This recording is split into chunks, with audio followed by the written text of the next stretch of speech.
এভাবে তার জীবনটা শেষ হয়ে যায়। এই হলো সংক্ষিপ্ত সিরাত, ডিটেইলস পড়বেন। এর মধ্যে একটা ঘটনা, যখন কষ্টের মধ্যে ছিলেন নবী সাল্লাল্লাহু আলাইহি ওয়াসাল্লাম, তখন কিসের ঘটনা ঘটেছে? মেরাজ। এবং নবী সাল্লাল্লাহু আলাইহি ওয়াসাল্লামকে আল্লাহ পাক সশরীরে মেরাজ করিয়েছেন, ঘুমের মধ্যে নয়, সশরীরে। এই জায়গা থেকে আলোচনার বাকি অংশটা খুব ভালো করে বোঝার চেষ্টা করেন। নবী সাল্লাল্লাহু আলাইহি ওয়াসাল্লাম এশা সালাতের পরে শুয়ে আছেন। কথা বন্ধ করেন। এশা সালাতের পরে শুয়ে আছেন, তন্দ্রা ভাব। কোথায় শুয়ে আছেন? কাবা ঘরের হাতিমে। কাবা ঘরের হাতিমে একজন ফেরেশতা আসলেন, তার নাম জিবরাইল আলাইহিস সালাম। নবীজিকে শুইয়ে দিলেন। নবীজিকে শুইয়ে দিয়ে এই যে বুক, গলার নিচ থেকে এই নাভি পর্যন্ত ছিঁড়ে ফেললেন। কলিজা এটা বের করা হলো, একটা পাত্র আনা হলো। এই পাত্রের মধ্যে ছিল ঈমান এবং প্রজ্ঞা। এগুলো কিন্তু কোনো গল্প নয়, এগুলো সবগুলো বাস্তব সত্য ঘটনা। এটা নবী সাল্লাল্লাহু আলাইহি ওয়াসাল্লামের জীবনে ঘটেছে। এগুলোর ব্যাখ্যা কি, এগুলো কি সায়েন্টিফিক কিনা, এগুলোর পিছনে দর্শন কি, যুক্তি কি, এগুলো আমাদের আজকের আলোচনার বিষয় নয়।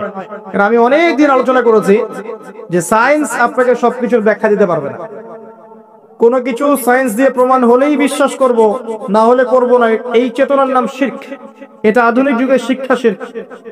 এটা আধুনিক যুগের শিক্ষা ক্ষেত্রে শিরক, যে সায়েন্স কিছু প্রমাণ করলে বিশ্বাস করব, না করলে করব না। এটাতে আমি বিশ্বাস করি না, আমাদের বিশ্বাস করা উচিত নয়। সায়েন্সকে জিজ্ঞাসা করবেন রূহ কাকে বলে, please give us the definition of রূহ।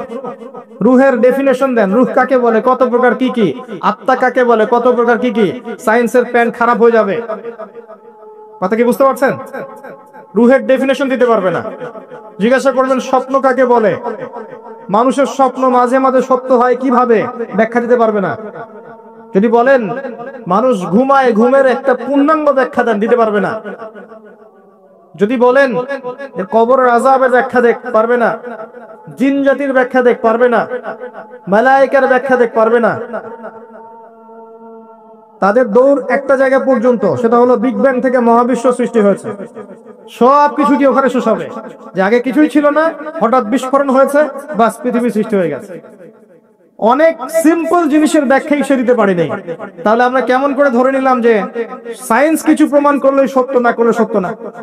এটা কে বললো আপনাকে? এটা সবচেয়ে বড় শিক্ষা ক্ষেত্রে শিরক হচ্ছে এখন। কারো যদি জ্ঞানতাত্ত্বিক এপিস্টিমোলজি ঠিক না থাকে, তার পুরো জ্ঞান চর্চায় শিরক হবে। তাই আমি এখানে এই আলোচনা করতে যাচ্ছি না যে এটা সায়েন্টিফিক ব্যাখ্যা ইত্যাদি। আমি জাস্ট ঘটনাটা বলছি, এর পিছনে শিক্ষাগুলো বলবো। বুক চিরে ফেলা হয় এবং কলিজাটা বের করে একটা পাত্র আনা হয় স্বর্ণের, এর মধ্যে ঈমান এবং প্রজ্ঞা ছিল। ঈমান এবং প্রজ্ঞা কি, এর আকার আকৃতি কেমন, আল্লাহ ভালো জানেন। সবকিছু সায়েন্টিফিক হবে না যে কঠিন তরল বায়বীয়। কঠিন তরল বায়বীয় বাইরে অনেক কিছু আছে যেটা সায়েন্স জানে না। কথা কি বুঝতে পারছেন? অনেক কিছুই আছে, কঠিন তরল বায়বীয় বাইরেও অনেক কিছু আছে যেটা সায়েন্স ব্যাখ্যা করতে পারবে না। ঈমান এবং প্রজ্ঞার এই পাত্রে কলিজাটা ডুবানো হয়, ধুয়ে পরিষ্কার করে আবার আগের জায়গায় ফিট করে দেওয়া হয়। আনাস রাদিয়াল্লাহু আনহু, বিখ্যাত সাহাবী, প্রায় 10 থেকে 12 বছর নবী সাল্লাল্লাহু আলাইহি ওয়াসাল্লামের খেদমত করেছেন। তিনি বলেছেন, আমি আল্লাহর রাসূলের বুকের মধ্যে এই যে বুক চিরে ফেলা, সিনা চাক, এই দাগটা আমি দেখেছি। বুকের মধ্যে দাগ ছিল।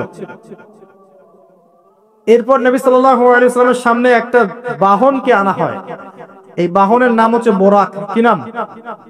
গাধার চেয়ে একটু বড়, খচ্চরের চেয়ে একটু ছোট, এর নাম হচ্ছে বোরাক। এই বোরাকে নবী সাল্লাল্লাহু আলাইহি ওয়াসাল্লামকে উঠতে বলা হয়। তিনি উঠতে গেলে বোরাক একটু পার্ট নিয়েছে, ভাব নিয়েছিল আর কি। ভাব নেওয়া বোঝেন? মাঝে মাঝে আমরা ভাব নেই না? কখনো মেয়েদের বিউটি কন্টেস্ট দেখেছেন? ফ্যাশন শো দেখেন নাই? টিভিতে অ্যাডভার্টাইজ দেখেন নাই? কে দেখে নাই? এটা তো সবাইকেই দেখতে হয়। কার চোখে পড়েনি? মনে হবে যে মানুষকে ভয় দেখাচ্ছে। এই যে ভাব, বোরাক একটা ভাব নিয়েছিল। তো জিবরাইল আলাইহিস সালাম বোরাককে বলছেন যে শোনো, তোমার পিঠে মুহাম্মদ সাল্লাল্লাহু আলাইহি ওয়াসাল্লামের চেয়ে উত্তম কোন মানুষ এখনো বসে নাই, আর মুহাম্মদ সাল্লাল্লাহু আলাইহি ওয়াসাল্লামের চেয়ে প্রিয় এবং সম্মানিত মহান কোন ব্যক্তি আল্লাহর কাছে নাই। অতএব তুমি এত পাট নিও না। তখন বোরাক ঘামতে শুরু করে।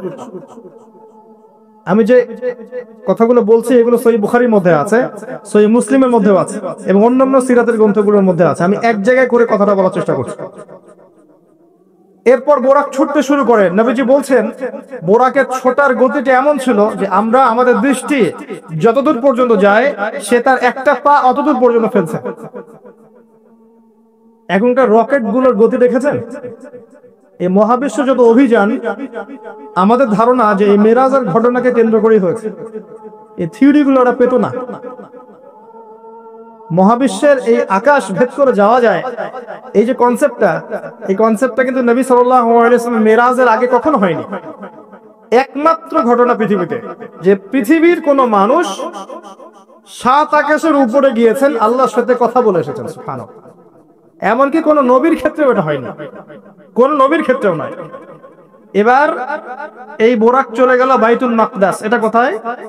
বাইতুল মাকদিস, বাইতুল মাকদাস না, বাইতুল মাকদিস। বিভিন্ন মানুষ বিভিন্ন উচ্চারণ করে। এটা হচ্ছে প্যালেস্টাইন। কোথায়? নাম শোনেন নাই? আর প্যালেস্টাইন নিয়ে তো যথেষ্ট বলেছি এই বয়সে, আলহামদুলিল্লাহ। তবে মূল বিষয়টা এখনো বলা হয়নি, সেটা ইনশাআল্লাহ আস্তে আস্তে আসবে। এতটুকু শোনেন, প্যালেস্টাইন হচ্ছে শেষ জামানার সবচেয়ে ইম্পর্টেন্ট জায়গা। সারা পৃথিবীতে যত জায়গা আছে এগুলো চাইতে সবচেয়ে ইম্পর্টেন্ট জায়গা হচ্ছে শেষ জামানায় প্যালেস্টাইন বা ফিলিস্তিন এবং জেরুজালেম। সারা পৃথিবীর সমস্ত কর্মকাণ্ড আখিরুজ্জামানে এই জেরুজালেমকে কেন্দ্র করে হবে। এই কারণেই জিউসরা সেখানে ঘাঁটি গেড়েছে। এটাই সেই জায়গা যেখানে ঈসা ইবনে মারিয়াম ইসলামী খেলাফত কায়েম করবেন অচিরেই ইনশাআল্লাহ। এটাই সেই জায়গা যেখানে মাসিহুদ দাজ্জালকে হত্যা করা হবে। আর দাজ্জালের চেয়ে বড় কোনো ফিতনা এই উম্মার জন্য নেই। কোন সূরা আপনাকে বাঁচাবে দাজ্জাল থেকে? সূরাতুল কাহফ। জীবনে একবারও পড়েছেন? হাত উঁচু করেন। অর্থ সহ পড়েছেন? আলহামদুলিল্লাহ। 10টা আয়াত, প্রথম 10, শেষের 10 মুখস্থ করতে হবে। আল্লাহ পাক তৌফিক এনায়েত করুন। তিনি গেলেন বাইতুল মাকদিস। সেখানে গিয়ে দেখলেন মসজিদের মধ্যে একজন ব্যক্তি সালাত আদায় করছেন। দেহের গড়নটা একটু লম্বা এবং চুলগুলো কোকড়ানো, কানের লতি পর্যন্ত, রুগ্ন একটু। তাকে বলা হচ্ছে ইনি হচ্ছেন মুসা আলাইহিস সালাম, সালাত পড়ছেন। এখন কিভাবে সালাত পড়ছেন, জীবিত না মৃত নাকি বারজাখে, আমরা ব্যাখ্যা করতে পারবো না। যা তিনি দেখেছেন তাই বলেছেন, আমরা বিশ্বাস করেছি। সামি'না ওয়া আতা'না। যেমনটা আবু বকর সিদ্দিককে বলা হয়েছে রাদিয়াল্লাহু আনহু, আপনি কি মেরাজের ঘটনা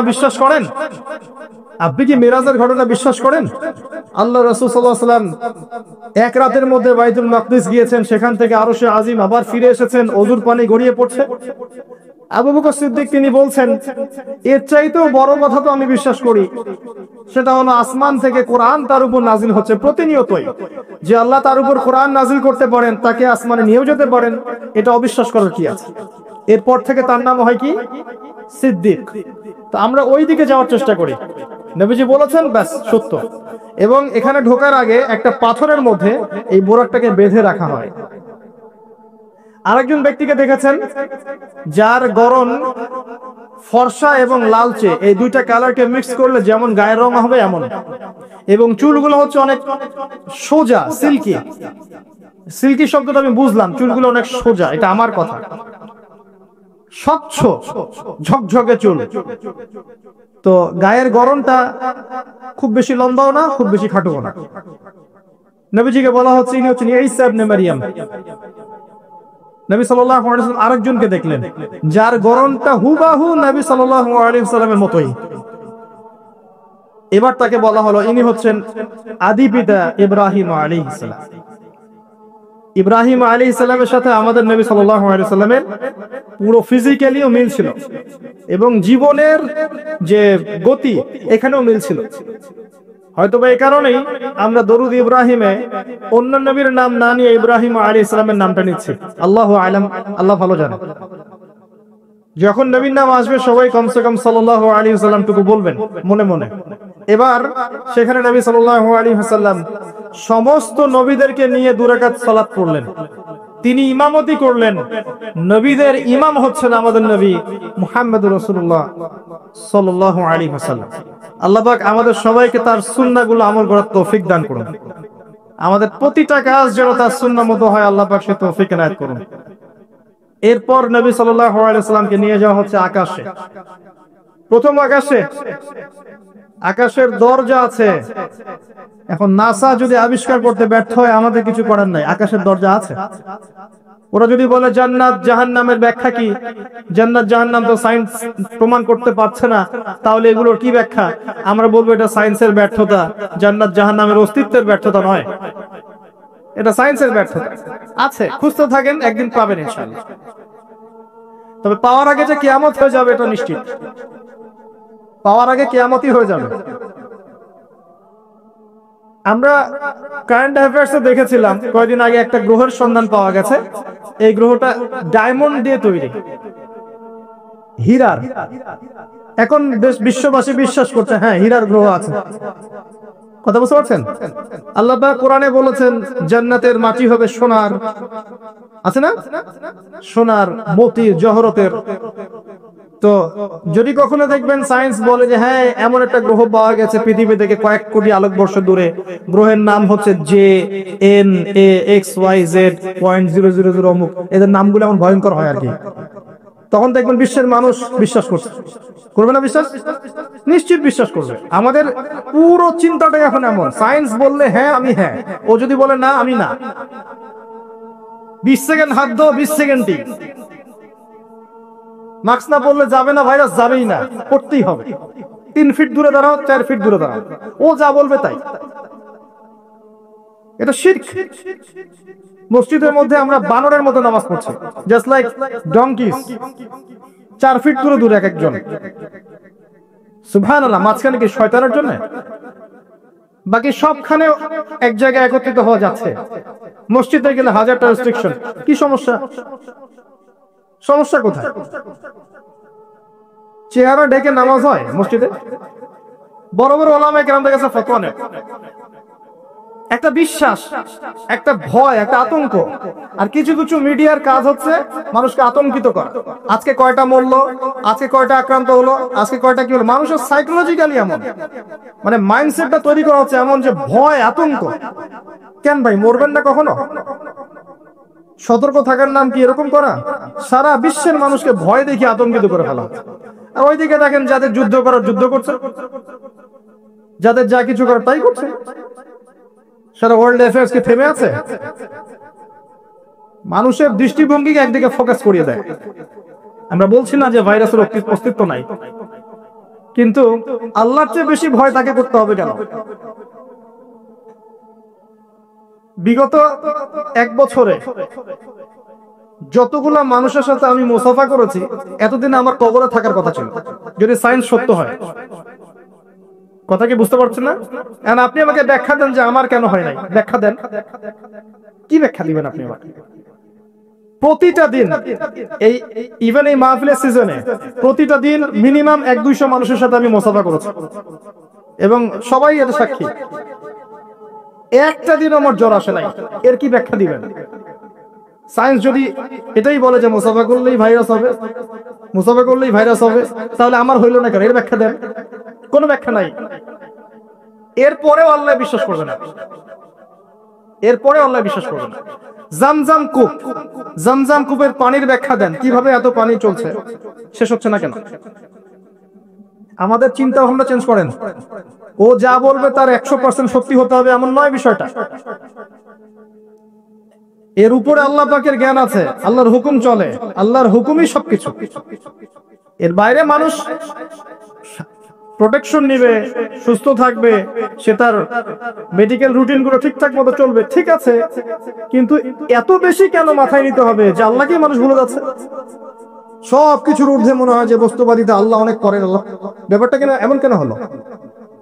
আমরা দিন দিন আমাদের সাইকোলজি এমন জায়গায় নিয়ে যাচ্ছি যে চিন্তা ক্ষেত্রে আমরা বুদ্ধিভিত্তিক ভাবে শিরক করছি। আল্লাহ পাক বোঝার তৌফিক দান করুন। আমি আসেন, কোন জায়গায় ছিলাম? প্রথম আকাশ, আকাশের দরজা আছে, নক করা হচ্ছে। আরেকটা কথা বলি, এই পুরো মহাবিশ্বে যতদূর পর্যন্ত আলোচনা হয়েছে এগুলো প্রথম আকাশের অন্তর্ভুক্ত, এরপরে দ্বিতীয় আকাশ। কথা কি বুঝতে পারছেন? এই সবকিছু প্রথম আকাশের মধ্যে, এত গ্যালাক্সি, এত গ্রহ, এত নক্ষত্র সবকিছু। ওই দিক থেকে আওয়াজ আসছে যে কে আপনারা, কে? জিবরাইল আলাইহিস সালাম বলছেন আমি জিবরিল। ওই দিকের প্রহরী বলছেন আপনাকে কি পাঠানো হয়েছিল? জিবরিল আমিন বলছেন হ্যাঁ আমাকে পাঠানো হয়েছে। আপনার সাথে কে? আপনার সাথে, আমার সাথে মুহাম্মদুর রাসূলুল্লাহ সাল্লাল্লাহু আলাইহি ওয়াসাল্লাম। দরজা খুলে দেয়া হলো, প্রবেশ করা হলো। তিনি দেখলেন একজন ব্যক্তি একবার ডানে তাকাচ্ছেন, একবার বামে তাকাচ্ছেন। ডান দিকে তাকাচ্ছেন, হাসছেন, বাম দিকে তাকাচ্ছেন, কাঁদছেন। নবী সাল্লাল্লাহু আলাইহি ওয়াসাল্লাম জিজ্ঞাসা করলেন উনি কে আর উনি এমন করছেন কেন? তাকে বলা হলো তিনি হচ্ছেন আপনাদের আমাদের সবার আদি পিতা আদম আলাইহিস সালাম। যখন ডান দিকে দেখছেন, ডান দিকের রূহগুলো হচ্ছে জান্নাতি রূহ। এগুলোকে দেখে তিনি হাসছেন, তার সন্তানদের মধ্যে এই মানুষগুলো জান্নাতে যাবে। যখন বাম দিকে তাকাচ্ছেন, তার সন্তানদের এই রূহ দেখে তিনি কষ্ট পাচ্ছেন, এরা জাহান্নামে যাবে। আর আমি বলে রাখি, সহিহ বুখারীতে 4 বার হাদিসে এসেছে যে আদম আলাইহিস সালামকে কিয়ামতের মাঠে আল্লাহ পাক ডেকে নিয়ে আসবেন এবং বলবেন তোমার সন্তানদের মধ্য থেকে জান্নাতি জাহান্নামী আলাদা করে দাও। আদম আলাইহিস সালাম বলবেন কতজন হে আল্লাহ? আল্লাহ বলবেন প্রতি 1000-এ 999 জনকে জাহান্নামের জন্য আলাদা করে দাও। বলেন নাউযুবিল্লাহ, ইন্না লিল্লাহি ওয়া ইন্না ইলাইহি রাজিউন। প্রত্যেক 1000-এ 999 জন মানুষ জাহান্নামে যাবে। আল্লাহ পাক আমাদেরকে হেফাজত করুন, আমিন। তবে সবচেয়ে বেশি মানুষ যারা জান্নাতে যাবে তারা এই উম্মতের মধ্যে, এটা সুখবর। সবচেয়ে বেশি মানুষ যারা জান্নাতে যাবে তারা এই উম্মতে মুহাম্মাদের মধ্যেই হবে। তারপরেও আরেকটা দুঃসংবাদ যে এই উম্মতের মধ্যে 73টা দল হয়ে যাবে, যার মধ্যে 72 দল জাহান্নামে যাবে, একটা দল জান্নাতি। মা আলা আলাইহি ওয়া আসহাবি, আমি যার উপরে আছি আমার সাহাবীরা যার উপরে আছেন। অতএব আমরা আমাদের আকীদা আমলগুলোকে আল্লাহর রাসূল সাল্লাল্লাহু আলাইহি ওয়াসাল্লাম এবং সাহাবীদের আকীদা আমলের সাথে মিলাই ইনশাআল্লাহ আমরা জান্নাতে যাব। আরেকটা কথা হচ্ছে এই উম্মতের মধ্যে যারা শিরক না করে মারা যাবে, শিরকের গুনাহ না করে মারা যাবে, হয়তো অন্যান্য বড় গুনাহ আছে, আল্লাহ চাইলে তাদের সমস্ত গুনাহকে মাফ করে জান্নাতে দিতে পারেন। সাবধান থাকবেন শিরক থেকে। আল্লাহ পাক সবাইকে শিরক থেকে মুক্ত রাখুন, আমিন। আদম আলাইহিস সালামকে দেখে তিনি সালাম দিলেন, সালামের প্রত্যুত্তর দিলেন, মারহাবা জানালেন এবং এগিয়ে চললেন। দ্বিতীয় আসমানে নবী সাল্লাল্লাহু আলাইহি ওয়াসাল্লাম সাক্ষাৎ হচ্ছে দুজন নবীর সাথে। একজন ঈসা ইবনে মারইয়াম, নাম শুনেছেন? তিনি সেই নবী যিনি মসিহুদ দাজ্জালকে হত্যা করবেন এবং এই পৃথিবীতে তিনি আবারও ফিরে আসবেন ইনশাআল্লাহ। নেটওকে ঠেকাতে পারবে না, জিউসরা তাকে ঠেকাতে পারবে না, ইসলামের অন্যান্য যে বিরোধী শক্তি তারা তাকে ঠেকাতে পারবে না। তিনি পৃথিবীতে আসবেন, সিরিয়ার দামেস্কের সাদা মিনারের উপরে তিনি অবতরণ করবেন দুইজন ফেরেশতার কাঁধে ভর দিয়ে। যখন তার চুল দিয়ে টপ টপ করে পানি পড়তে থাকবে এবং এই ঘামগুলো বা পানিগুলো দেখতে মুক্তার মতো মনে হবে। হাদিস এভাবে স্পষ্ট এসেছে, হাদিস এভাবে স্পষ্ট এসেছে, টাটকা। যে কোনো আলেমকে জিজ্ঞাসা করেন আপনাকে বলে দিবেন ইনশাআল্লাহ। তিনিই হত্যা করবেন মসিহুদ দাজ্জালকে প্যালেস্টাইনের বাবেলুত নামক জায়গায়। বাবেলুত কোথায় এখন দেখে নিয়েন, ওই জায়গাটা কাদের দখলে আছে। তার সাথে আরেকজন নবীকে দেখলেন, নবী সাল্লাল্লাহু আলাইহি ওয়াসাল্লাম, তার নাম ইয়াহইয়া আলাইহিস সালাম, ঈসা ইবনে মারইয়ামের খালাতো ভাই, বা দুজনের মাঝখানে একটা সম্পর্ক আছে, আমি এই মুহূর্তে ভুলে গেছি, এরকমই কিছু একটা হবে। ইয়াহইয়া আলাইহিস সালাম সেই নবী যার নাম আল্লাহ পাক নিজে রেখেছেন, সুবহানাল্লাহ। তিনি সাইয়্যিদ ছিলেন, নেতা ছিলেন, নবী ছিলেন। একইভাবে সালাম বিনিময় হলো, নবীজি এগিয়ে চললেন সাল্লাল্লাহু আলাইহি ওয়াসাল্লাম। তৃতীয় আকাশে তিনি দেখলেন আরেকজন নবী, তাকে বলা হলো তিনি হচ্ছেন ইউসুফ আলাইহিস সালাম, যাকে পুরো পৃথিবীর অর্ধেক সৌন্দর্য দেওয়া হয়েছে। আর আপনারা জানেন সূরা ইউসুফ একটা সূরাই আছে, আর এই সূরা ইউসুফ জুলাইখার প্রেম কাহিনী নয়, বরং এই সূরা হচ্ছে ইউসুফ আলাইহিস সালামের সাথে তার পিতা ইয়াকুব আলাইহিস সালামের প্রেম কাহিনী। ভালো করে পড়ে দেখবেন। কিভাবে বললাম? ছেলের শোকে কাতর হয়ে বাবা কাঁদতে কাঁদতে অন্ধ হয়ে গেছেন। আপনার গার্লফ্রেন্ড কি আপনার জন্য অন্ধ হয়েছে? যখন ইউসুফ আলাইহিস সালাম একটা রুমাল পাঠালেন, মনে আছে, তার বাবার চোখে দেওয়ার জন্য, দূর থেকে যোজন যোজন দূর থেকে তার পিতা বলছেন আমি ইউসুফের গন্ধ পাচ্ছি। বাবা ছেলের এমন প্রেম কাহিনী আপনি কোথাও পাবেন না। এটা সূরা ইউসুফ, পড়ে দেখেন। আর ইউসুফ আলাইহিস সালামের যে চরিত্র ছিল, তার চেহারার চেয়ে চরিত্র আরো বেশি সুন্দর ছিল। তাকে জেনার অফার করা হচ্ছে, তিনি বলছেন আল্লাহকে আমি ভয় করি। আর যুবকদেরকে আমরা বলতে চাই যে যদি আপনি জেনা থেকে দূরে থাকতে পারেন, যদি শুধু জেনা থেকে দূরে থাকতে পারেন, আল্লাহ পাক আপনার যে কোনো দোয়া কবুল করবে ইনশাআল্লাহ। নিশ্চিত মৌতের হাত থেকে আল্লাহ আপনাকে বাঁচাতে পারেন যদি আপনি জেনা ছাড়তে পারেন।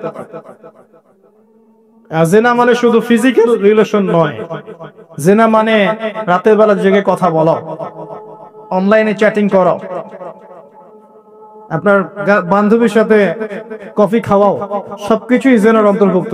এগুলো ছাড়তে পারলে আল্লাহ পাক আপনার দোয়া কবুল করবেন। ওইভাবে যে তিনজন ব্যক্তি গুহায় আটকা পড়েছিল, মনে আছে? গুহার মুখের মধ্যে একটা পাথর এসে গেল, সবাই বলছে আজকে আর বাঁচার বুদ্ধি নাই, নিজের আমল দিয়ে আল্লাহর কাছে বাঁচতে চাও। তার মধ্যে একজন বলছে আল্লাহ আমার চাচাতো বোন ছিল, তাকে পেতে চাইতাম। সে রাজি হয়ে গিয়েছিল 100 স্বর্ণ মুদ্রার বিনিময় করতে তার রানের মাঝখানে। সে ওই সময় বলেছে তুমি আল্লাহকে ভয় করো, আমি মুদ্রাও দিয়ে দিয়েছি, ওখান থেকে আমি জেনা না করে চলে আসছি। আল্লাহ এই কাজ যদি তোমার পছন্দ হয়ে থাকে, আজকে এই মৃত্যুর হাত থেকে আমাকে বাঁচাও। ওই পাথর সরে গেল। এটা দলিল দিলাম, জেনা ছাড়তে পারলে আপনার দোয়া, যে কোনো দোয়া আল্লাহ কবুল করবে ইনশাআল্লাহ। শুধু তাই নয়, আরশে আজিম আল্লাহ পাকের সবচেয়ে বড় সৃষ্টি, এর নিচে আল্লাহ পাক 7 শ্রেণীর মানুষকে ছায়া দিবেন। তার মধ্যে এক শ্রেণী হচ্ছে সেই যুবক যাকে কোনো সুন্দরী নারী আহ্বান করেছে খারাপ কাজ করার জন্য, উচ্চ বংশের, সে বলেছে আমি আল্লাহকে ভয় করি। পারবেন ইউসুফের মতো হতে? আল্লাহ পাক তৌফিক ইনায়াত করুন, আমিন। আপনি জেনা থেকে দূরে থাকেন, আল্লাহ পাক আপনার ঘরে খাদিজা রাদিয়াল্লাহু আনহার মতো মেয়ে দিবে ইনশাআল্লাহ। আপনি 10টা ঘাটের পানি খেয়ে আসবেন, দেখবেন এমন বউ আল্লাহ কপালে জুটাইছে, সে মাশাআল্লাহ 20 ঘাটের পানি খাওয়া। হ্যাঁ, কিফাউন কিরাম, আল্লাহ পাক একদম দুনিয়াতে ইকুয়ালি ডিল করেন। আল্লাহ পাক আপনাদের প্রত্যেকের পারিবারিক জীবনটা সুখী করুন, দোয়া করি আমিন। ইউসুফ আলাইহিস সালাম তারপর এগিয়ে চললেন, আর প্রত্যেক আকাশে মারহাবা মুসাফা হচ্ছে এবং সালাম হচ্ছে।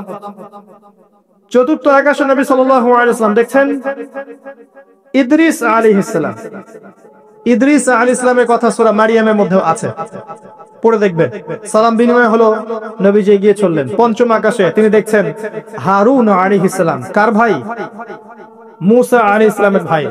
তিনি কিন্তু মুসা আলাইহিস সালামের সাথে ফেরাউনের সামনে গিয়ে দাওয়াত দিয়েছেন, মনে আছে? আরেকটা কথা বলি, কোরআনে দাড়ির দলিল আছে? দাড়ি বলবে নাই। কোরআনে কোথায় দাড়ির দলিল আছে বলেন তো দেখি, কে বলতে পারবেন? কঠিন প্রশ্ন। 500 টাকা পুরস্কার দিব আমার পক্ষ থেকে, জান। যদিও 500 কোনো টাকাই না, টাকার মান দিন দিন কমছে। কোন সূরায় দাড়ির কথা আছে কে বলতে পারবেন? আলেম ওলামা বাদ, তারা তো পারবেন। আমরা সিভিলিয়ানদের জিজ্ঞাসা করছি, সাধারণ জনগণ। কে পারবেন বলেন?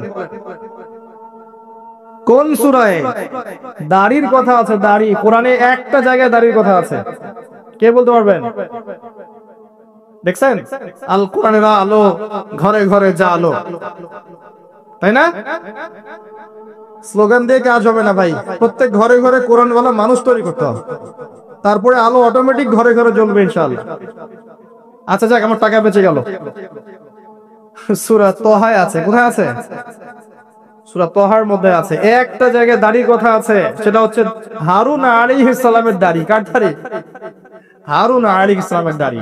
মুসা আলাইহিস সালাম ফেরাউন থেকে এই যে দলবল নিয়ে পার হওয়ার পরে, বনু ইসরাইলকে নিয়ে পার হওয়ার পরে আল্লাহ পাক তাকে 40 দিন দেখেছেন তুর পাহাড়, মনে আছে? তুর পাহাড়ে তিনি গেছেন। এই ফাঁকে বনু ইসরাইল শিরক করা শুরু করেছে, এই যে বাছুর পূজা শুরু করেছে, মনে আছে? পড়েন নাই কখনো? বাছুর পূজা শুরু করেছে। মুসা আলাইহিস সালাম তাওরাত নিয়ে আসছেন, এসে দেখছেন যে কওমের এই অবস্থা। তিনি রাগে তাওরাত ছুঁড়ে মারলেন। তিনি প্রচন্ড ব্যক্তিত্ব সম্পন্ন মানুষ ছিলেন, গায়রতওয়ালা। রাগে তাওরাত ছুঁড়ে মারলেন এবং এসে এই যে হারুন আলাইহিস সালাম যাকে রেখে গিয়েছিলেন যে কওমকে দেখাশোনা করবে, তার দাড়ি চিপে ধরলেন। তুমি থাকতে এরা এই অবস্থায় গেল কিভাবে? এক হাতে দাড়ি, এক হাতে চুল চেপে ধরল, তুমি থাকতে এই অবস্থা হলো কিভাবে? সূরা তাহা পড়ে দেখেন। তখন হারুন আলাইহিস সালাম বলছেন যে হে আমার ভাই, আমার দাড়ি আর চুল ধরো না, এই একটা জায়গায় আছে। তার মানে দাড়ি পাওয়া যাচ্ছে কোরআনে। কিছু মানুষ তো এখন বলে কোরআন মানি, হাদিস মানি না, তাই না? ওই অজুহাত দিয়ে এখন দাড়ি রাখে না, বলে কোরআনে তো দাড়ির কথা নাই, রাখবো কেন? সুবহানাল্লাহ। আপনারাও কি এটা বিশ্বাস করেন যে আমরা শুধু কোরআন মানবো, হাদিস মানবো না? স্পষ্ট কুফরি, স্পষ্ট কুফরি। কোরআন এবং হাদিস একসাথে মিলেই শরিয়া। শুধু কোরআন মানি, হাদিস মানি না, এটা বলতে গিয়ে সে বোঝাচ্ছে সে আসলে কোরআনও মানে না। কোরআনে আল্লাহ বলেছেন ওয়ামা আতাকুমুর রাসূল ফাখুযুহু, রাসূল যা দিয়েছেন নিয়ে নাও, ওয়ামা নাহাকুম আনহু ফানতাহু, যা থেকে নিষেধ করেছেন দূরে থাকো। তাহলে সুন্নাহ না মানলে আপনি কিভাবে কোরআন মানবেন? কথা কি বুঝতে পারছেন? আসেন, হারুন আলাইহিস সালাম সালাম বিনিময় হলো, চললেন। তারপরে ষষ্ঠ আসমানে গিয়ে দেখলেন মুসা আলাইহিস সালাম, সেই যে ব্যক্তি। সালাম বিনিময় হলো, চলে যাচ্ছেন, আর মুসা আলাইহিস সালাম কাঁদছেন, কান্না করছেন। জিজ্ঞাসা করা হলো কেন কান্না করছেন? তিনি বললেন আমার পরে একজন যুবক নবী হবে যার উম্মত আমার চেয়ে বেশি জান্নাতে যাবে, এটা চিন্তা করে আমি কান্না করছি। তিনি হচ্ছেন মুহাম্মদুর রাসূলুল্লাহ সাল্লাল্লাহু আলাইহি ওয়াসাল্লাম। তারপরে গিয়ে চললেন সপ্তম আসমান। সেখানে সপ্তম আসমান মানে 7 নম্বর মহাবিশ্ব, সেখানে গিয়ে দেখলেন যে বাইতুল মামুর নামে একটা জায়গা আছে, ঠিক কাবা ঘরের একদম এক্স্যাক্টলি উপরে, একদম সোজা উপরে বাইতুল মামুর নামে একটা জায়গা আছে। এটা হচ্ছে ফেরেশতাদের ইবাদতের জায়গা, তারা সেখানে তাওয়াফ করেন। প্রতিদিন 70,000 ফেরেশতা, প্রতি মুহূর্তে 70,000 ফেরেশতা এখানে তাওয়াফ করে। এবং যার একবার তাওয়াফের সুযোগ হয়েছে সে আর কখনো সুযোগ পাবে না, শেষ। আল্লাহ পাকের ফেরেশতাদের সংখ্যা চিন্তা করেন তাহলে। সেখানকার দেয়ালে হেলান দিয়ে আছেন ইব্রাহিম আলাইহিস সালাম, তার চেহারা একদম মুহাম্মদ সাল্লাল্লাহু আলাইহি ওয়াসাল্লামের মতো, এবং অনেক ছোট ছোট বাচ্চা তার সামনে খেলা করছে। ওই যে বাচ্চা কোরবানির কথা মনে আছে?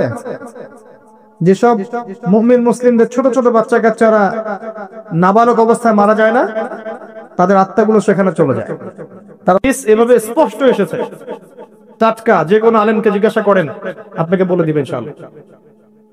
তিনিই হত্যা করবেন মসিহুদ দাজ্জালকে প্যালেস্টাইনের বাবেলুদ নামক জায়গায়। বাবেলুদ কোথায় এখন দেখে নিয়েন, ওই জায়গাটা কাদের দখলে আছে। তার সাথে আরেকজন নবীকে দেখলেন, নবী সাল্লাল্লাহু আলাইহি ওয়াসাল্লাম, তার নাম ইয়াহইয়া আলাইহিস সালাম, ঈসা ইবনে মারইয়ামের খালাতো ভাই, বা দুজনের মাঝে একটা সম্পর্ক আছে, আমি এই মুহূর্তে ভুলে গেছি, এরকমই কিছু একটা হবে। ইয়াহইয়া আলাইহিস সালাম সেই নবী যার নাম আল্লাহ পাক নিজে রেখেছেন, সুবহানাল্লাহ।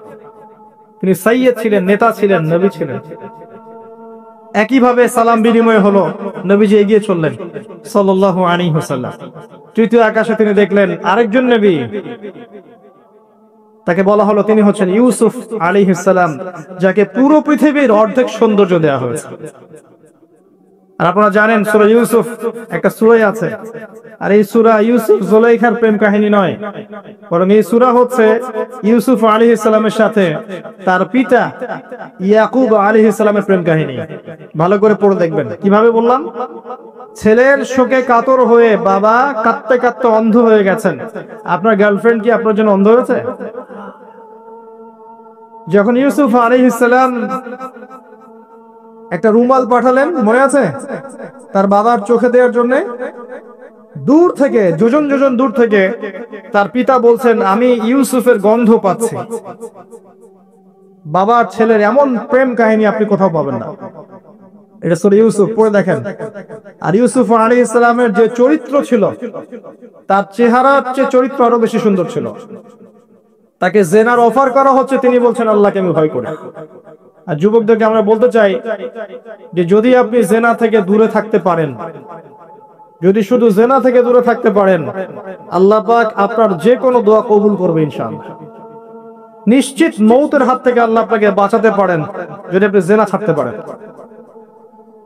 আর জেনা মানে শুধু ফিজিক্যাল রিলেশন নয়, জেনা মানে রাতের বেলা জেগে কথা বলো, অনলাইনে চ্যাটিং করো, আপনার বান্ধবীর সাথে কফি খাওয়াও, সবকিছুই জেনার অন্তর্ভুক্ত। এগুলো ছাড়তে পারলে আল্লাহ পাক আপনার দোয়া কবুল করবেন। ওইভাবে যে 3 জন ব্যক্তি গুহায় আটকা পড়েছিল, মনে আছে? গুহার মুখের মধ্যে একটা পাথর এসে গেল, সবাই বলছে আজকে আর বাঁচার বুদ্ধি নাই, নিজের আমল দিয়ে আল্লাহর কাছে বাঁচতে চাও। তার মধ্যে একজন বলছে আল্লাহ, আমার চাচাতো বোন ছিল, তাকে পেতে চাইতাম। সে রাজি হয়ে গিয়েছিল 100 স্বর্ণ মুদ্রার বিনিময় করতে তার রানের মাঝখানে। সে ওই সময় বলেছে তুমি আল্লাহকে ভয় করো, আমি মুদ্রাও দিয়ে দিয়েছি, ওখান থেকে আমি জেনা না করে চলে আসছি। আল্লাহ, এই কাজ যদি তোমার পছন্দ হয়ে থাকে, আজকে এই মৃত্যুর হাত থেকে আমাকে বাঁচাও। ওই পাথর সরে গেল। এটা দলিল দিলাম, জেনা ছাড়তে পারলে আপনার দোয়া, যে কোনো দোয়া আল্লাহ কবুল করবে ইনশাআল্লাহ। শুধু তাই নয়, আরশে আজিম আল্লাহ পাকের সবচেয়ে বড় সৃষ্টি, এর নিচে আল্লাহ পাক 7 শ্রেণীর মানুষকে ছায়া দিবেন। তার মধ্যে এক শ্রেণী হচ্ছে সেই যুবক যাকে কোনো সুন্দরী নারী আহ্বান করেছে খারাপ কাজ করার জন্য, উচ্চ বংশের, সে বলেছে আমি আল্লাহকে ভয় করি। পারবেন ইউসুফের মতো হতে? আল্লাহ পাক তৌফিক এনায়েত করুন, আমিন। আপনি জেনা থেকে দূরে থাকেন, আল্লাহ পাক আপনার ঘরে খাদিজা রাদিয়াল্লাহু আনহার মতো মেয়ে দিবেন ইনশাআল্লাহ। আপনি 10টা ঘাটের পানি খেয়ে আসবেন, দেখবেন এমন বউ আল্লাহ কপালে জুটাইছে, সে মাশাআল্লাহ 20 ঘাটের পানি খাওয়া। হ্যাঁ, কিফাউন কিরাম, আল্লাহ পাক একদম দুনিয়াতে ইকুয়ালি ডিল করেন। আল্লাহ পাক আপনাদের প্রত্যেকের পারিবারিক জীবনটা সুখী করুন, দোয়া করি আমি। ইউসুফ আলাইহিস সালাম তারপরে এগিয়ে চললেন, আর প্রত্যেক আকাশে মারহাবা মুসাফা হচ্ছে এবং সালাম হচ্ছে। চতুর্থ আকাশে নবী সাল্লাল্লাহু আলাইহি ওয়াসাল্লাম দেখছেন ইদ্রিস আলাইহিস সালাম। ইদ্রিস আলাইহিস সালামের কথা সূরা মারিয়ামের মধ্যে আছে, পড়ে দেখবেন। সালাম বিনিময় হলো, নবীজি এগিয়ে চললেন। পঞ্চম আকাশে তিনি দেখছেন হারুন আলাইহিস সালাম। কার ভাই? মুসা আলাইহিস সালামের ভাই। তিনি কিন্তু মুসা আলাইহিস সালামের সাথে ফেরাউনের সামনে গিয়ে দাওয়াত দিয়েছেন, মনে আছে? আরেকটা কথা বলি, কোরআনে দাড়ির দলিল আছে? দাড়ি বলবে নাই। কোরআনে কোথায় দাড়ির দলিল আছে বলেন তো দেখি, কে বলতে পারবেন? কঠিন প্রশ্ন। 500 টাকা পুরস্কার দেব আমার পক্ষ থেকে, জান। যদিও 500 কোনো টাকাই না, টাকার মান দিন দিন কমছে। কোন সূরায় দাড়ির কথা আছে কে বলতে পারবেন? আলেম ওলামা বাদ, তারা তো পারবেন। আমরা সিভিলিয়ানদের জিজ্ঞাসা করছি, সাধারণ জনগণ। কে পারবেন বলেন? কোন সূরায় দাড়ির কথা আছে? দাড়ি কোরআনে একটা জায়গায় দাড়ির কথা আছে, কে বলতে পারবেন? দেখছেন, আল কোরআনের আলো ঘরে ঘরে যা আলো, তাই না? স্লোগান দিয়ে কাজ হবে না ভাই, প্রত্যেক ঘরে ঘরে কোরআন বলা মানুষ তৈরি করতে হবে, তারপরে আলো অটোমেটিক ঘরে ঘরে জ্বলবে ইনশাআল্লাহ। আচ্ছা যাক, আমার টাকা বেঁচে গেল।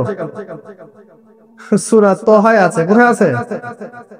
সূরা তহার মধ্যে আছে, একটা জায়গায় দাড়ির কথা আছে, সেটা হচ্ছে হারুন আলাইহিস সালামের দাড়ি। কার দাড়ি? হারুন আলাইহিস সালামের দাড়ি। মুসা আলাইহিস সালাম ফেরাউন থেকে যে দলবল নিয়ে পার হওয়ার পরে, বনু ইসরাইলকে নিয়ে পার হওয়ার পরে আল্লাহ পাক তাকে 40 দিন রেখেছেন তুর পাহাড়, মনে আছে? তুর পাহাড়ে তিনি গেছেন। এই ফাঁকে বনু ইসরাইল শিরক করা শুরু করেছে, এই যে বাছুর পূজা শুরু করেছে, মনে আছে? পড়েন নাই কখনো? বাছুর পূজা শুরু করেছে। মুসা আলাইহিস সালাম তাওরাত নিয়ে আসছেন, এসে দেখছেন যে কওমের এই অবস্থা। তিনি রাগে তাওরাত ছুঁড়ে মারলেন। তিনি প্রচন্ড ব্যক্তিত্ব সম্পন্ন মানুষ ছিলেন, গায়রতওয়ালা, রাগে তাওরাত ছুঁড়ে মারলেন। এবং এসে এই যে হারুন আলাইহিস সালাম যাকে রেখে গিয়েছিলেন যে কওমকে দেখাশোনা করবে, তার দাড়ি চিপে ধরলেন। তুমি থাকতে এরা এই অবস্থায় গেল কিভাবে? এক হাতে দাড়ি, এক হাতে চুল চেপে ধরল, তুমি থাকতে এই অবস্থা হলো কিভাবে? সূরা তহা পড়ে দেখেন। তখন হারুন আলাইহিস সালাম বলছেন যে হে আমার ভাই, আমার দাড়ি আর চুল ধরো না, এই একটা জায়গায় আছে। তার মানে দাড়ি পাওয়া যাচ্ছে কোরআনে। কিছু মানুষ তো এখন বলে কোরআন মানি হাদিস মানি না, তাই না? ওই অজুহাত দিয়ে এখন দাড়ি রাখে না, বলে কোরআনে তো দাড়ির কথা নাই, রাখবো কেন? সুবহানাল্লাহ। আপনারাও কি এটা বিশ্বাস করেন যে আমরা শুধু কোরআন মানবো, হাদিস মানবো না? স্পষ্ট কুফরি, স্পষ্ট কুফরি। কোরআন এবং হাদিস একসাথে মিলেই শরিয়া। শুধু কোরআন মানি হাদিস মানি না এটা বলতে গিয়ে সে বোঝাচ্ছে সে আসলে কোরআনও মানে না। কোরআনে আল্লাহ বলেছেন ওয়ামা আতাকুমুর রাসূল ফাখুযুহু, রাসূল যা দিয়েছেন নিয়ে নাও, ওয়ামা নাহাকুম আনহু ফানতাহু, যা থেকে নিষেধ করেছেন দূরে থাকো। তাহলে সুন্নাহ না মানলে আপনি কিভাবে কোরআন মানবেন? কথা কি বুঝতে পারছেন? আসেন, হারুন আলাইহিস সালাম সালাম বিনিময় হলো, চললেন। তারপরে ষষ্ঠ আসমানে গিয়ে দেখলেন মূসা আলাইহিস সালাম, সেই যে ব্যক্তি। সালাম বিনিময় হলো, চলে যাচ্ছেন, আর মূসা আলাইহিস সালাম কাঁদছেন, কান্না করছেন। জিজ্ঞাসা করা হলো কেন কান্না করছেন? তিনি বললেন আমার পরে একজন যুবক নবী হবে যার উম্মত আমার চেয়ে বেশি জান্নাতে যাবে, এটা চিন্তা করে আমি কান্না করছি। তিনি হচ্ছেন মুহাম্মদুর রাসূলুল্লাহ সাল্লাল্লাহু আলাইহি ওয়াসাল্লাম। তারপরে গিয়ে চললেন সপ্তম আসমান। সেখানে সপ্তম আসমান মানে 7 নম্বর মহাবিশ্ব। সেখানে গিয়ে দেখলেন যে বাইতুল মামুর নামে একটা জায়গা আছে, ঠিক কাবা ঘরের একদম এক্স্যাক্টলি উপরে, একদম সোজা উপরে বাইতুল মামুর নামে একটা জায়গা আছে। এটা হচ্ছে ফেরেশতাদের ইবাদতের জায়গা, তারা সেখানে তাওয়াফ করেন। প্রতিদিন 70,000 ফেরেশতা, প্রতি মুহূর্তে 70,000 ফেরেশতা এখানে তাওয়াফ করে। এবং যার একবার তাওয়াফের সুযোগ হয়েছে সে আর কখনো সুযোগ পাবে না, শেষ। আল্লাহ পাকের ফেরেশতাদের সংখ্যা চিন্তা করেন তাহলে। সেখানকার দেয়ালে হেলান দিয়ে আছেন ইব্রাহিম আলাইহিস সালাম, তার চেহারা একদম মুহাম্মদ সাল্লাল্লাহু আলাইহি ওয়াসাল্লামের মতো। এবং অনেক ছোট ছোট বাচ্চা তার সামনে খেলা করছে। ওই যে বাচ্চা কোরবানির কথা মনে আছে? যেসব মুমিন মুসলিমদের ছোট ছোট বাচ্চা কাচ্চারা নাবালক অবস্থায় মারা যায় না, তাদের আত্মাগুলো সেখানে চলে যায়, তারা সেখানে খেলা করতে থাকে। যারা পিতা পায়নি, যখন পিতার কথা মনে হয় খেলতে খেলতে, তখন তারা ইব্রাহিম আলাইহিস সালামের কাছে দৌড় দেয়। মায়ের কথা মনে হলে তার স্ত্রীর কাছে দৌড় দেয়। আমাদের যাদের সন্তান 2-1 মারা গেছে, এটা আমাদের পরকালে অ্যাসেট, পরকালের সম্পত্তি। কিয়ামতের মাঠে ওই ছেলে ওই মেয়ে আপনার হাত ধরবে, আঙ্গুল ধরে ফেলবে, ফেলে বলবে আল্লাহ আমার বাবাকে মাফ করে দাও, না হলে আমি জান্নাতে যাব না। তাই বেশি বেশি বাচ্চা কাচ্চা নিতে হয় সামর্থ্য অনুযায়ী, আর সামর্থ্য আল্লাহ দিবেন। যখন আপনি 4টা-5টা এরকম করে বাচ্চা কাচ্চা নিবেন, 2-1টা বাচ্চা মারা যেতে পারে, এগুলো আপনার পরকালের সম্পত্তি।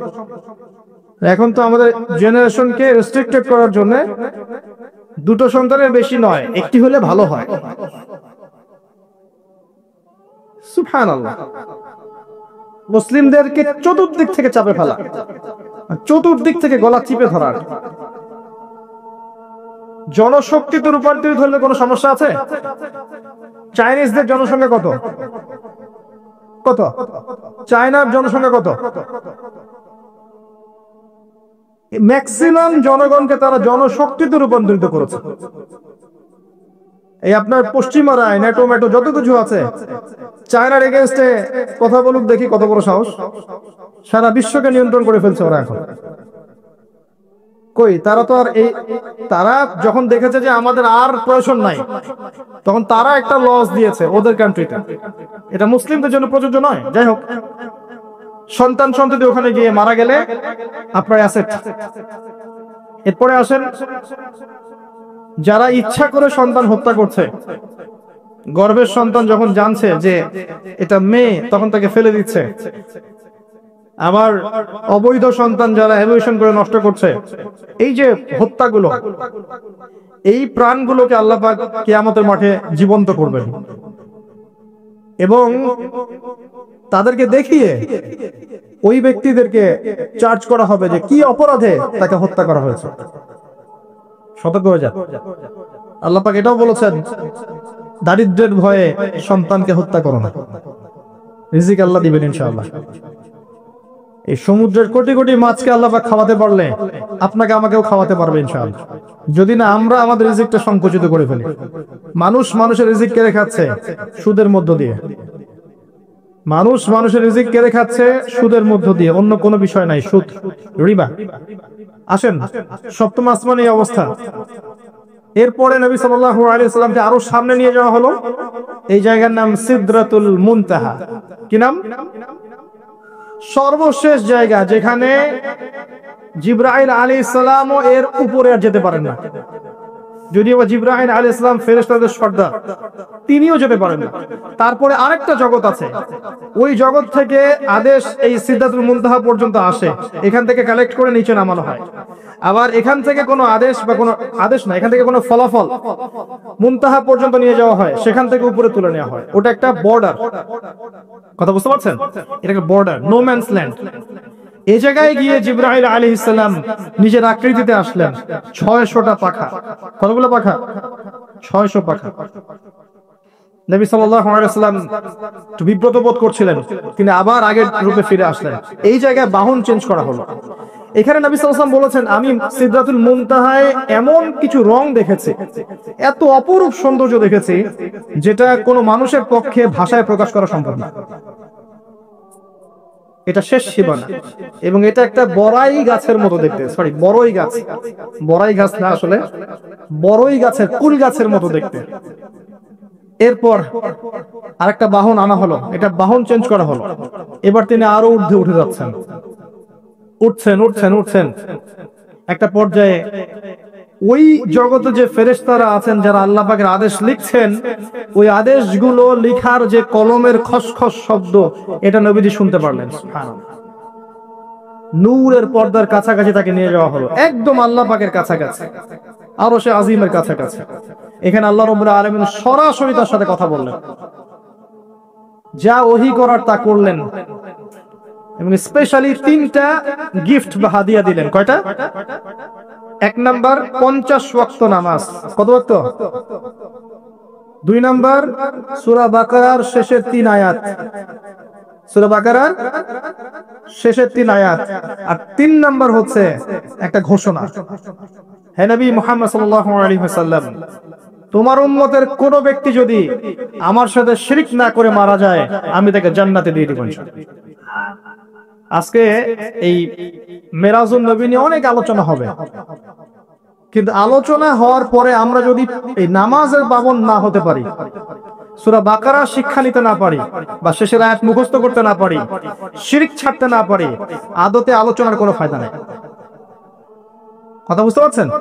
এখানকার 3টা মৌলিক হাদিয়া তিনি নিয়ে আসছেন। এবার নিচে নামছেন, ওই যে 6ষ্ঠ আসমানে অপেক্ষা করছেন কে? মুসা আলাইহিস সালাম। কোথায় যাচ্ছেন? এই কি হলো আল্লাহর সাথে কথাবার্তা? এই হয়েছে। কি দিয়েছে আপনাকে? 50 ওয়াক্ত নামাজ। বলেন কি 50 ওয়াক্ত নামাজ? আমার উম্মতের 2 ওয়াক্ত নামাজ ছিল, পড়তে পারে নাই। পারবেন আপনার উম্মত? আপনি ফিরে যান, নামাজ কমিয়ে নিয়ে আসেন। লজ্জাবোধ করলেন নবী সাল্লাল্লাহু আলাইহি ওয়াসাল্লাম, তাও ফিরে গেলেন।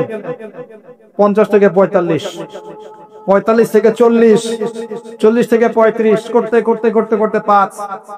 এবারও মুসা আলাইহিস সালাম বলছেন ফিরে যান, পারবেন আপনার উম্মত? মুসা আলাইহিস সালাম কত দূরদর্শী ছিলেন দেখেন, পারে উম্মত?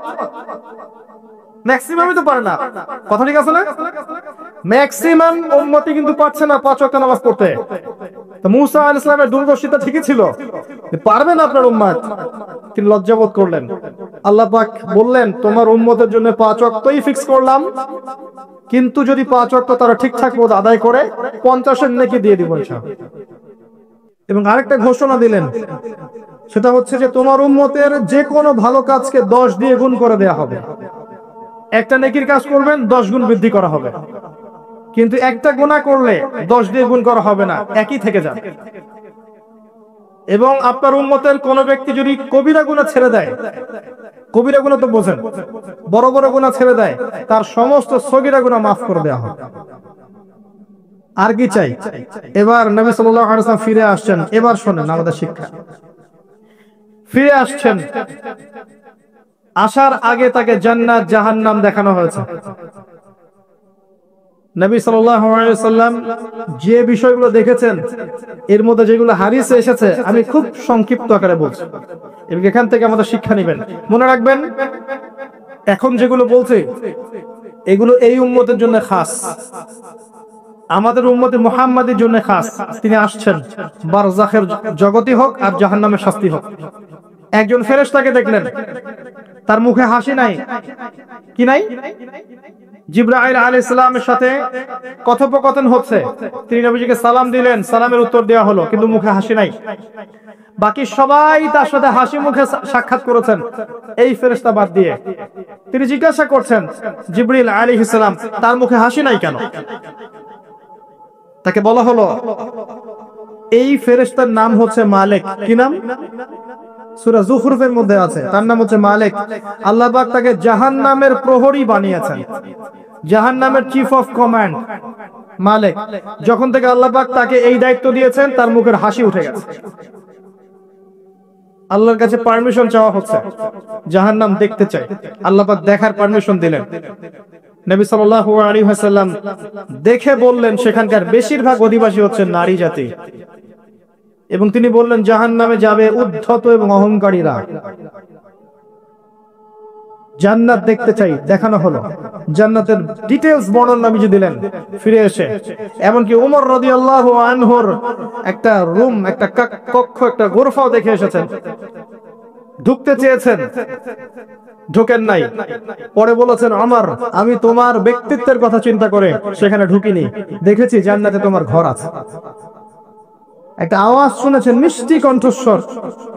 কিসের কণ্ঠস্বর? মিষ্টি কণ্ঠস্বর। তাকে বলা হচ্ছে, এই কণ্ঠস্বর হচ্ছে বেলাল রাদিয়াল্লাহু আনহুর আযানের কণ্ঠস্বর। খরম, খরম জুতা আছে না, খরম, এর খটখট আওয়াজ শুনেছেন। নবীজি জিজ্ঞাসা করছেন, কার? বলা হচ্ছে এটা বেলাল রাদিয়াল্লাহু আনহুর। বেলাল রাদিয়াল্লাহু আনহুকে বলা হলো, আপনি কি এমন আমল করেন? হে বেলাল, তুমি কি এমন আমল করো যার কারণে এই মর্তবা হচ্ছে? যখনই জান্নাতে যাই আমাকে দেখানো হয়, দেখি তুমি তোমার পায়ের পদধ্বনি সামনে সামনে আছে। তখন বললেন, ইয়া রাসূলুল্লাহ, আমি তো আসলে এক্সট্রাঅর্ডিনারি কোনো আমল করি না, কিন্তু আপনারা যা করেন তাই করি। কিন্তু যখনই আমি ওযু করি, আমার ওযু ছুটে গেলে আমি ওযু করি, আর ওযু করেই আমি 2 রাকাত নফল সালাত পড়ি, তাহিয়াতুল ওযু। এতটুকু কাজ করি। নবীজি বলেন, এটাই সেই কাজ যার কারণে তোমাকে জান্নাতের এই মর্তবা দেওয়া হয়েছে। নবীজি আসছেন, দেখানো হচ্ছে। এবার শোনেন, দেখানো হচ্ছে একদল মানুষ যাদের আঙ্গুলগুলো লম্বা লম্বা, তামার তামার লম্বা নখর। নখর বোঝেন? নখর। গাল এভাবে হ্যাঁচড়াচ্ছে, গাল, নিজের গাল নিজে হ্যাঁচড়াচ্ছে, এবং নিজের দেহ থেকে গোশত তুলে ফেলছে, ভক্ষণ করছে। নবীজি জিজ্ঞাসা করলেন সাল্লাল্লাহু আলাইহি ওয়াসাল্লাম, এরা কারা? কি কারণে এদের শাস্তি হচ্ছে? তাকে বলা হলো, এরা আপনার উম্মতের সেই সব ব্যক্তি যারা সব সময় গীবত আর সমালোচনায় ব্যস্ত থাকে। শিক্ষা নিয়ে নেন, আমার মনে হয় না আমার কিছু বলার প্রয়োজন আছে। এরা আপনার উম্মতের সেই সব ব্যক্তি যারা আপোষে গীবত, অপবাদ এবং সমালোচনায় ব্যস্ত থাকতো। তার মানে এই উম্মতের একটা বড় সমস্যা হবে গীবত। এটা কিন্তু দেখে এসেছেন নবীজি, ফিউচার, তাই না? এটা বারজাখের শাস্তি চলছে, এটা অন্য একটা জগৎ যেটাকে আপনি এখানকার সময় স্থানকাল দিয়ে ব্যাখ্যা করতে পারবেন না। এটা টাইম ট্রাভেলিং এর মতো। নবীজি আসছেন সাল্লাল্লাহু আলাইহি ওয়াসাল্লাম, দেখছেন, listen to me very carefully. এবার নবীজি দেখছেন এক শ্রেণীর মানুষ, পেট এইরকম ফোলা, অট্টালিকার মতো পেট ফোলা, আর ভিতরে সাপ কিলবিল করছে, এবং এদেরকে রক্তের নদীতে ফেলে মাথাটা ফাটিয়ে দেওয়া হচ্ছে। নবী জিজ্ঞাসা করলেন সাল্লাল্লাহু আলাইহি ওয়াসাল্লাম, এরা কারা? মর্মান্তিক শাস্তি দেওয়া হচ্ছে, এরা কারা? এরকম শাস্তি দেয়া হচ্ছে, আপনি দেখলে আপনার কেমন লাগবে? নবীজিকে বলা হচ্ছে সাল্লাল্লাহু আলাইহি ওয়াসাল্লাম, এরা আপনার উম্মতের এই সব ব্যক্তি যারা ছিল সুদখোর, রিবাখোর। মানে এই উম্মতের অন্যতম বড় সমস্যা হবে রিবা, যেটা আমি বলেছি, প্রতিটা সেক্টরে রিবা। সবচেয়ে নিম্ন পাপ নিজের মায়ের সাথে জিনা করা, সবচেয়ে উচ্চ পাপ আল্লাহ এবং তার রাসূলের সাথে যুদ্ধ করা, এটা হলো সুদ। এবং এর বাস্তবতা হচ্ছে এই, ধনী দিন দিন ধনী হবে, গরিব দিন দিন গরিব হবে, এটা বাস্তবতা। রক্ত চুষে খাওয়া হয়, এই কারণে রক্তের নদীতে ফেলা হয়েছে। এবং সাপ খেয়েছে তারা, সাপ খেয়ে পেট ফুলিয়ে ফেলেছে। আমার মনে হয় না ব্যাখ্যা করার প্রয়োজন আছে। আর একটা হাদিস আগেই বলেছি, যে দেয়, যে নেয়, যে সাক্ষী থাকে, যে লিখে রাখে, সবাইকে সমানভাবে লানত করেছেন নবী সাল্লাল্লাহু আলাইহি ওয়াসাল্লাম। নবীর লানত নিয়ে হাউজে কাউসারের পানি কোশ্চিন কালো পাবেন না, কবরের উত্তর দিতে পারবেন না। এমনকি নবী সাল্লাল্লাহু আলাইহি ওয়াসাল্লামের সুপারিশ আপনার কপালে নাও জুটতে পারে, সতর্ক হয়ে যান। না খেয়ে থাকেন, সুদ খায়েন না। না খেতে খেতে না খেয়ে মারা যান, তাও সুদ খায়েন না। আর যদি আপনি আল্লাহর জন্য ছাড়তে পারেন, আল্লাহর জন্য ছেড়ে দেন, আল্লাহ পাক আপনাকে বেহিসাব রিজিক দেবে ইনশাআল্লাহ। যাররা পরিমাণ সন্দেহ করবেন না যে আল্লাহ কি দিবেন না দিবেন না, আল্লাহ পাক অবশ্যই দিবেন ইনশাআল্লাহ। ওয়ামাইয়াতাওয়াক্কাল আলাল্লাহ ফাহুয়া হাসবুহ, যে আল্লাহর উপর তাওয়াক্কুল করে আল্লাহ পাক একাই তার জন্য যথেষ্ট। আল্লাহ পাক যথেষ্ট। ইয়ারযুকু মাইয়াশা বিগাইরি হিসাব, আল্লাহ পাক বেহিসাব রিজিক দেন যাকে চান। মিন হাইসু লা ইয়াহতাসিব, এমন উৎস থেকে রিজিক দিবেন যে সে কল্পনা করে নাই। ছেড়ে দেন। কিন্তু বিশ্বের শুরু থেকে নিচ পর্যন্ত রিবা দিয়ে ভর্তি। একটা ছোট্ট গ্রামে যাবেন, দেখবেন একাধিক সুদী এনজিও কাজ করছে। এখন মা বোনরাও খুব বেশি সুদ খায়, ব্যাংকের মধ্য দিয়ে, সমিতির মধ্য দিয়ে, এইটা ওইটা ছল চাতুরি ঘুরিয়ে ফিরে কত ভাবে যে খাওয়া হয় আল্লাহ ভালো জানেন। আল্লাহ পাক আমাদেরকে এই মহামারী থেকে হেফাজত করুন। সবচেয়ে বড় মহামারী চলছে বিশ্বে, এই ইকোনমিক মহামারী, রিবা কেন্দ্রিক মহামারী। এটা মুসলিমের ঈমান আমল সব ধ্বংস করে দিয়েছে। আসেন, তিনি আসছেন, দেখলেন এক শ্রেণীর মানুষ আগুন, বড় বড় আগুনের গলা, এগুলো মুখে ঢুকাচ্ছে, পিছনের রাস্তা দিয়ে বের হয়ে যাচ্ছে। নাউযুবিল্লাহ পড়ি আমরা। জিজ্ঞেস করা হচ্ছে কারা এরা, মর্মান্তিক শাস্তি হচ্ছে। নবী সাল্লাল্লাহু আলাইহি ওয়াসাল্লামকে বলা হলো, এরা আপনার উম্মতের সেই সব ব্যক্তি, listen to me very carefully, এরা আপনার উম্মতের সেই সব ব্যক্তি যারা ইয়েতিমদের মাল আত্মসাৎ করে খেত। আমার ব্যাখ্যা করার কোনো প্রয়োজন নাই, আপনারা সবাই শিক্ষিত মানুষ। ইতিমের মাল আত্মসাৎ করলে যদি এই শাস্তি হয়, জনগণের মাল আত্মসাৎ করলে কি হতে পারে চিন্তা করে দেখেন। কি হতে পারে? এটা মানুষের হক, আল্লাহর কাছে ক্ষমা পাওয়া যাবে না, মানুষকে দিতে হবে। আরো এগিয়ে আসলেন, তিনি দেখছেন এবার বলতে গিয়ে আমার বুক কাঁপছে। দেখলেন এক শ্রেণীর মানুষ জিহ্বা গুলোকে টানা হচ্ছে, আগুনের কেচি দিয়ে কেটে দেওয়া হচ্ছে, আবার জিহ্বা জোড়ো লাগছে, আবার কেটে দেওয়া হচ্ছে, চলতে আছে অনবরত, কন্টিনিউয়াস। আল্লাহর কাছে কায়মন বাক্যে দোয়া করি, এই সময় দোয়া কবুল হয়। আল্লাহ পাক যেন দোয়া আমাদের কবুল করেন। আল্লাহ পাক যেন আমাকে এবং আপনাদেরকে এদের অন্তর্ভুক্ত না করেন। জিজ্ঞেস করা হলো এরা কারা? নবী সাল্লাল্লাহু আলাইহি ওয়াসাল্লামকে বলা হচ্ছে এরা আপনার উম্মতের সেই সব ব্যক্তি যারা ছিল বক্তা, ওয়াইজ, যারা অনেক বক্তব্য করত, নিজে আমল করত না। আর এই মহামারী আমাদের মধ্যে ছড়িয়ে পড়েছে, কোনো সন্দেহ নাই। যদি না পড়তো তাহলে আমাদের কথায় মানুষের জীবন পরিবর্তিত হতো। খুব কম দেখা যায় যে আমাদের কথাগুলো আপনাদের কলবে তাসির হচ্ছে। তাসির তখন হবে যখন আমার মধ্যে আমলটা থাকবে। আর এখন তো আমরা ওয়াজ মাহফিলে প্যান্ডেলকে বানিয়েছি পলিটিক্যাল প্যান্ডেল, কোন কোন ক্ষেত্রে বানিয়েছি ভোট চাওয়ার প্যান্ডেল, কোন ক্ষেত্রে বানিয়েছি যে জিকিরের নামে যাবতীয় বেদাতি কারবার হবে, গানের মতো ডিজে জিকির হয়, ডিজে জিকির। মানে কি যে হয়, যে আসবে তারও কত কাহিনী, আবার বিগ বিগ বাজেট, এসব না মিললে আবার বক্তব্য হবে না। তারপর দেখা যাবে 1 ঘন্টা কথার মধ্যে গাল গল্প কেচ্চা কাহিনী 50 মিনিট, আর বাকি 10 মিনিট একে অপরের সমালোচনা, কি শেষ, ওয়াজ মাহফিল মাশাআল্লাহ শেষ। খুব কম ওয়াজ মাহফিল আছে। জনগণকে বলবেন কি শিখলেন আজকে ওয়াজে, বলবে হ্যাঁ সুন্দর সুর করে কিছু কথা বলেছে, কি শিখেছে, আমার কি বললাম ঠিক বুঝতে পারলাম না। Out of content, out of topic, কোনো কনস্ট্রাকটিভ কথাবার্তা নাই।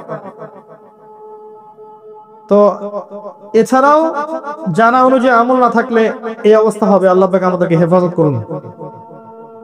আল্লাহ পাক আমাকে এবং আপনাদের সবাইকে হেফাজত করুন, আমিন। আরো এগিয়ে আসলেন, দেখা গেল এক শ্রেণীর মানুষ, যুবকরা খুব ভালো করে শোনে এবং বিবাহিতরাও শোনে। সামনে রাখা আছে ভালো গোশত, বাম দিকে রাখা আছে পচা গোশত, গন্ধ বের হচ্ছে। তারা এই পচা গোশত তুলে তুলে খাচ্ছে, দোগ্রাসে খাচ্ছে, ভালো গোশতের দিকে ভ্রুক্ষেপও করছে না। অবাক হয়ে নবী সাল্লাল্লাহু আলাইহি ওয়াসাল্লাম জিজ্ঞাসা করছেন, এরা কারা? তাকে বলা হচ্ছে, এরা আপনার উম্মতের সেই সব ব্যক্তি যাদের ঘরে পবিত্র স্বামী ছিল, বাইরে অন্য পরপুরুষের সাথে প্রেম করেছে, যাদের ঘরে পবিত্র স্ত্রী ছিল, বাইরে পরকিয়া করেছে। আর এখন যত মিডিয়া আছে দেখবেন, সিরিয়াল, মুভি, জাবি জাবি, এরা পরকিয়া শিখায়, জেনা এবং পরকিয়া শিখায়। খেয়াল করে দেখবেন, একটা ছেলে মেয়ের অবাধ মেলামেশা, হারাম মেলামেশাকে এমন ভাবে উপস্থাপন করা হয়, মনে হয় এটা একটা পবিত্র ইবাদত মনে হয়, এবং বোঝানো হয় যে প্রেম তো পবিত্র। পবিত্র প্রেমে কি সমস্যা? আরে প্রেম পবিত্র তখন যখন আমি আমার স্ত্রীর সাথে প্রেম করব। আর দেখবেন যতগুলো এই যে মুভিজ, আপনার সিনেমা, ফিল্মস, গান, নাটক, এগুলোর মূল থিম কিন্তু হারাম প্রেম। অল্প কিছু আউট অফ অন্য অন্য থিমের মধ্যে আছে। দেশ নিয়ে কতগুলো মুভি হয়েছে, কতগুলো নাটক হয়, ইসলাম নিয়ে কতগুলো হয়, শ্রদ্ধা ভক্তি এগুলো নিয়ে কতগুলো হয় দেখবেন। আর এই যে অন্য কান্ট্রির যে সংস্কৃতিগুলো ঢুকেছে, এগুলোর মূল থিম দেখবেন পরকিয়া করাচ্ছে, পরকিয়া শেখায়, বেহায়াপনা শেখায়, কিভাবে শাশুড়ির সাথে ঝগড়া করতে হবে, কিভাবে বউ রেখে আরেকটা প্রেম করতে হবে, বউকে কেমন করে ব্লাফ দেওয়া যায়, এদিকে স্বামীরা ব্লাফ কেমন করে দেওয়া যায়, এগুলোই শেখায়।